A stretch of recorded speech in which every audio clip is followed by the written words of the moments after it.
But I'm going to go for Kyle Walker Oh, right. Okay. Interesting. just because there's a lot of talk on social media at the moment about how many good right backs England have. And I think he gets forgotten a lot of the time. It's always like, oh, okay, well, is it going to be Wan-Bissaka or Trent?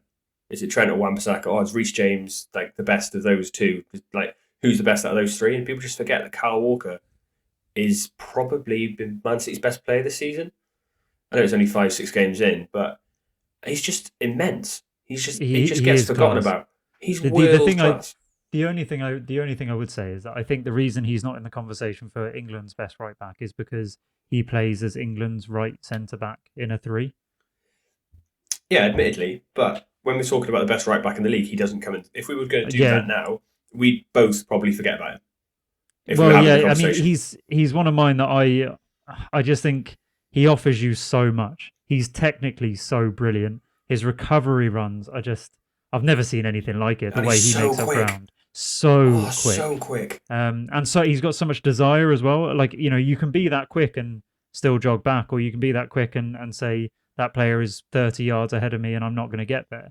Yeah. Even if he doesn't get there, every single time he makes the run to try. Yeah, I'm a big fan, huge fan. And some of the Yeah. goals he scored from a right back position are just Well, like his different finish on gravy. Do Saturday. His finish you on remember the one a Saturday. couple of, was it like, last season or the season before against Newcastle? Yeah. Oh, Jesus Christ. But that's the Daisy thing. cutters they are, aren't they? Yeah, exactly. If De Bruyne does that, everyone's going crazy about it. And yeah, I think he just kind of The gets left technique to behind. keep it that powerful and that low Yeah. consistently the whole way through the strike is It's like incredibly Gerrard-esque, isn't hard. it? Yeah, it is. And like people, and I think a lot of people look at it and it looks so simple that they don't realize how hard that is to do. When And it's for coming him to to have you as that well, technique as well, hitting across it, it's great. Brilliant, brilliant goal. yeah, So I think he gets incredible. sort of left behind when we're talking about the great English players.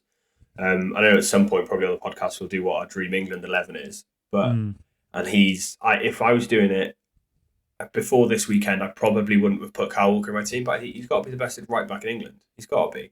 There isn't a better currently, right back in the league. Yeah, Wan-Bissaka is good defensively, but doesn't have it going forward. Trent's looked wobbly this season. Reece James is going to be good, and I think the problem he's got at the moment is a bit of inconsistency. He's so young. But like Reece James started right back in England's last game. Kyle Walker just gets forgotten about. I know they play back three, so it's different. But mm, the fact he can play as part of a back three and look just as comfortable. yeah, yeah. Um, yeah, so I think it was more of a realization of how good he is this week.